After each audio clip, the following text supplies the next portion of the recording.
Hello friends, in today's sessions we discuss about chapter number 4 measure of dispersion exercise 4.6.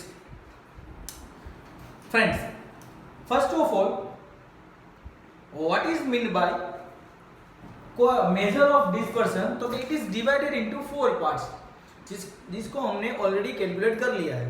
Okay, जिसमें range आ गई, mean deviation आ गया, quartile deviation आ गया और standard deviation आ गया. अब हमें क्या कैलकुलेट करना है, तो हम यहाँ पे आज एक्सरसाइज 4.6 के अंदर कंबाइंड स्टैंडर्ड डेविएशन के बारे में बात करेंगे, जिसकी फॉर्मूला यहाँ पे मैंने ऑलरेडी बताई है. आप सभी को याद ही होगी. It's very easy. ओके, बहुत ही इजी है लेकिन थोड़ी लेंथी है, क्योंकि फॉर्मूला पुट डाउन करने के बाद आंसर इजी से मिल जाएगा, लेकिन उसके लिए जो डेटा चाहिए वो आपको ढूंढना पड़ रहा है. ओके, तो यहाँ पे कंबाइंड स्टैंडर्ड डेविएशन की फॉर्मूला क्या है? n1 ब्रैकेट में s1 square plus d1 square plus n2 in bracket s2 square plus d2 square divided by n1 plus n2, और ये सारी फॉर्मूला अंडर रूट में रहेगी. इसमें रहेगी अंडर रूट के अंदर. तो चलो अब कैलकुलेशन करते हैं. तो सम नंबर 1 बहुत ही अच्छी तरीके से समझना. The informations regarding the marks of a student of a two class of a school के अंदर दो डिफरेंट क्लास है. For example class A, class B. Okay, उनके स्टूडेंट्स के आपको डेटा दिए हैं. Find the combined standard deviation of the marks obtain by the student. जो स्टूडेंट्स ने मार्क्स ऑब्टेन किए हैं दोनों क्लास ने, उनका कंबाइंड स्टैंडर्ड डेविएशन चाहिए. अभी तक हम क्या करते थे, इसके पहले की एक्सरसाइज याद करो 4.5, उसमें आप स्टैंडर्ड डेविएशंस या फिर कोएफिशिएंट ऑफ वेरिएशन जो फाइंड आउट कर रहे थे, ओके, वो आप दोनों का डिफरेंट कर रहे थे. Share A, share B, school A, school B, class A, class B, दोनों का सेपरेट फॉर्मूला रखते थे. लेकिन यहाँ पे आप लोगों को बोला है कंबाइन करो, मतलब पूरे 10th स्टैंडर्ड के दो क्लास है तो दोनों का कंबाइन कर दो. अगर 3 है तो 3 का करना है. फॉर्मूला आगे एक स्टेप बढ़ जाएगी बस. ओके, तो चलो हम कैलकुलेशन करते हैं. तो सबसे पहले तो डिवीजन ए और डिवीजन बी दिया है. तो डिवीजन ए के नंबर ऑफ स्टूडेंट कितने हैं? 50. तो जिसको हम कंसीडर करेंगे सम नंबर 1 के अंदर n1 इज इक्वल टू 50, और नंबर डिवीजन बी जो है उसको हम करेंगे n2 कंसीडर, जिसके स्टूडेंट है 60. चलो मीन मार्क्स, मीन मतलब x बार, इसका x बार है, x बार 1 कंसीडर करेंगे 60, और यहाँ पे x बार 2 को हम कंसीडर करेंगे डिवीजन बी के अंदर, इतना दिया है 48. Now standard deviation. Standard deviation मतलब क्या?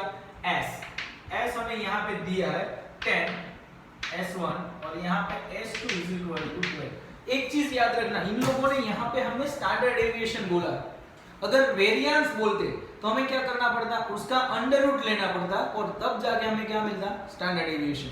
तो यहाँ पे अगर वेरिएंस दिया है तो आप उसका अंडर रूट करके स्टैंडर्ड डेविएशन कंसीडर कर लो. ओके, तो ये चीज अपने माइंड में याद रखना. अब इतना डेटा आपको दिया है और आपको फाइंड आउट करना है कंबाइंड स्टैंडर्ड डेविएशन. तो पहले याद करो हमें क्या चाहिए? n चाहिए जो दिया है, s1 चाहिए जो दिया है, d चाहिए वो जो नहीं दिया. तो d की फॉर्मूला क्या होती है? तो कैसा d की फॉर्मूला बनती है d1 is equal to x bar 1 minus x bar c, और d2 भी नहीं है हमारे पास, उसकी फॉर्मूला बनेगी x बार 2 माइनस x बार c. तो ये d कहां से लाए? तो उसके लिए चाहिए x बार 1 2 जो हमारे पास है. हमारे पास क्या नहीं है? x bar c. तो फाइंड आउट कर लो कंबाइंड स्टैंडर्ड डेविएशन के लिए x बार c, जो हमने चैप्टर नंबर 3 के अंदर ऑलरेडी फाइंड आउट करना सीख लिया था. तो उसकी फॉर्मूला क्या बनती है? किसकी? x बार c की. याद करो हमने फॉर्मूला कौन सी रखी थी? तो हमारी फॉर्मूला क्या थी? n1 x bar 1 plus n2 x bar 2 divide by n1 plus n2. याद है कंबाइंड डेविएशन जो था, स्टैंडर्ड डेविएशंस.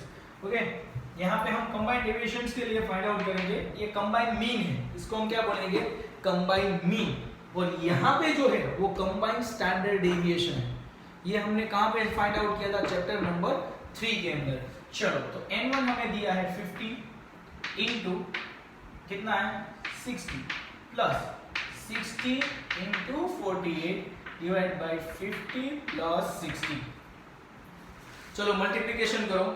50 इंटू 60 कितना हो जाएगा? 3000 प्लस 60 इंटू 48 कितना बन जाएगा 2880 डिवाइड बाई 110। ओके, तो इसका टोटल बनेगा 5880 तो हमारा x बार c कितना आएगा, केएलसी का यूज करो, आंसर मिलेगा 53.45। यहाँ पे हमें यूनिट लिखना पड़ेगा क्योंकि ये हमारा कंबाइंड मीन है सर, मीन के अंदर यूनिट लिखना जरूरी है। तो चलो क्वेश्चन के अंदर किस चीज का मीन हमें दिया है, तो मीन के बाजू में देखो क्या लिखा है, मार्क्स, तो यहाँ पे भी हमें क्या लिखना है, मार्क्स। बच्चों के एवरेज मार्क्स क्या आते हैं दोनों क्लास के होंगे, तो क्या 53.45। Now put the value in D, what is your x bar 1, it's a 60 minus what is your x bar c, 53.45 कितना मिला। ओके, और उसके बाद हमें फाइंड करना है x bar 2 मतलब 48 माइनस 53.45। चलो आंसर प्लस में आए या माइनस, घबराना नहीं है। ओके, तो हमें आंसर कितना मिल जाएगा, पहले का आंसर कितना आएगा, तो क्या प्लस में आएगा, पहला आंसर क्या आएगा प्लस में, और वो कितना आएगा 6.55। ओके, और दूसरा जो है 48 में से 53 निकालना है। ओके, तो वो आंसर माइनस में आएगा -5.45। एक चीज याद रखो, हमें यहाँ पे चाहिए क्या, x d1 और d2 चाहिए कि d1 स्क्वायर और d2 स्क्वायर, स्क्वायर चाहिए सर, तो हमें यहाँ पे उसका स्क्वायर करना पड़ेगा। तो यहाँ पे d1 square is equal to 6.55 square और d2 square is equal to -5.45 square. तो चलो d2 का स्क्वायर और d1 का स्क्वायर कितना बन जाएगा। एक चीज याद रखना, माइनस वैल्यू जब स्क्वायर बनेगी वो प्लस में ही जाएगी। तो चलो दोनों का स्क्वायर लिखो और उनका स्क्वायर बन जाता है 42.9025। चारों के चारों डिजिट लिखना, क्यों, क्योंकि यहाँ पे जो 4 डिजिट है वो स्क्वायर करके मिले हैं। ओके, और जो डायरेक्टली कैलकुलेट यहाँ पे होने वाले हैं, दैट्स व्हाई 4 कंप्लीट डिजिट लिखो और उसके बाद इसका स्क्वायर होता है 29 पॉइंट। केएलसी का यूज करके करना, मैं लिख रहा हूं उसका मतलब ये नहीं कि सर ने कर दिया, अपने केएलसी का यूज करो। ओके, तभी स्पीड बढ़ेगी। चलो, तो हमें d1 और d2 भी मिल गया। Put down the value, n1 है 50 ब्रैकेट में s1 स्क्वायर। तो चलो ये क्या है s1, हमें चाहिए 1 का स्क्वायर, तो s1 square is equal to 10 square is equal to 100 और s2 square is equal to 12 square is equal to 144। Clear. तो चलो पहला बनेगा 100 प्लस d1 का स्क्वायर कितना मिला 42.9025 प्लस, अब क्या करना है n2 लेना है। क्या लेना है n2, तो हमें n2 कितना दिया गया है 60 ब्रैकेट में s2 स्क्वायर कितना मिला 144 प्लस d2 का स्क्वायर कितना मिला 29.7025 डिवाइडेड बाय 50 प्लस 60, तो ये पूरा अंडर रूट में आएगा। क्लियर, ये बहुत ही सिंपल है, एकदम नीट एंड क्लीन। यहाँ पे 50 इन दोनों का प्लस करोगे तो 142 मिलेगा 0.9025 प्लस यहाँ पे 60 ब्रैकेट में 144.7 प्लस 29.7029, तो उसका आंसर मिल जाएगा 173.7025। Clear, divided by 110।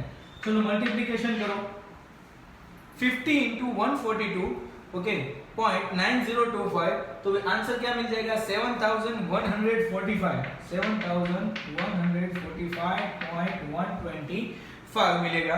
और उसके बाद कैलकुलेशन करोगे प्लस इसका मल्टीप्लिकेशन कितना मिल जाएगा, क्योंकि उनका मल्टीप्लिकेशन कितना है 60 into 173.7025, तो वो आपको आंसर मिल जाएगा 10,400 422.150। क्लियर? चलो आफ्टर दैट दोनों का प्लस करना है। ओके तो प्लस करने से हमें आंसर मिलेगा 17,567 पॉइंट कितना है 275 मिलेगा डिवाइडेड बाय 100 कि सर 110 नाउ अब अच्छे से समझना। अब यहाँ पे जब भी आप डिवीजन करोगे तो किस चीज के अंदर आप डिवीजन लिख रहे हो? अंडर रूट में। कभी भी अंडर रूट लिखना ही है। अंडर रूट के अंदर वैल्यू पुट डाउन कर रहे हो तो पॉइंट के बाद 4 डिजिट लिखने हैं। यहाँ पे हमने स्क्वायर किया तब भी 4 लिखे थे। ओके और यहाँ पे देखो x बार c में सिर्फ 2 डिजिट लिखे। ओके अगर नहीं आते तो 2 ही लिखो, अगर 4 से ज्यादा आ रहे हैं तो 4 तो कंपलसरी लिखने ही है। ओके तो यहाँ पे आंसर क्या मिल जाएगा 159.7025। चलो अब अंडर रूट प्रेस करो और जो भी आंसर मिलेगा वो पॉइंट के बाद अब फाइनल आंसर है, सिर्फ 2 डिजिट लिखने हैं। क्लियर? तो आंसर आपको क्या मिलता है 12.64। यहाँ पे भी यूनिट लिखना है मार्क्स। ये आपको मिल गया कंबाइंड स्टैंडर्ड डेविएशन। ये क्या मेरे बच्चों? Combined standard deviation. बहुत ही इजी है। ओके आपको जो डेटा दिया है उसके बेस पे आपको कंबाइंड मीन फाइंड करना है। क्यों? क्योंकि हमें चाहिए D1 और D2। ओके और उसका स्क्वायर करना है। आफ्टर दैट अगर आपको यहाँ पे स्टैंडर्ड डेविएशन दिया है तो वो डेटा एज इट इज लिखो, और अगर स्टैंडर्ड डेविएशन नहीं देते और उसकी जगह पे हमें वेरिएंस देते हैं तो आप लोगों को तो पता ही है सर वेरिएंस को स्टैंडर्ड डेविएशन में कैसे कन्वर्ट करते हैं। And after that finally put down all the value in the combined standard deviations form and solve it. तो आपको आपका आंसर मिल जाएगा। और यहाँ पे यूनिट लिखना जरूरी है और यूनिट लिखेंगे मीन के साथ जो यूनिट है। ओके मीन के साथ यहाँ पे हमें क्वेश्चन के अंदर दिया है मीन मार्क्स दिए हैं।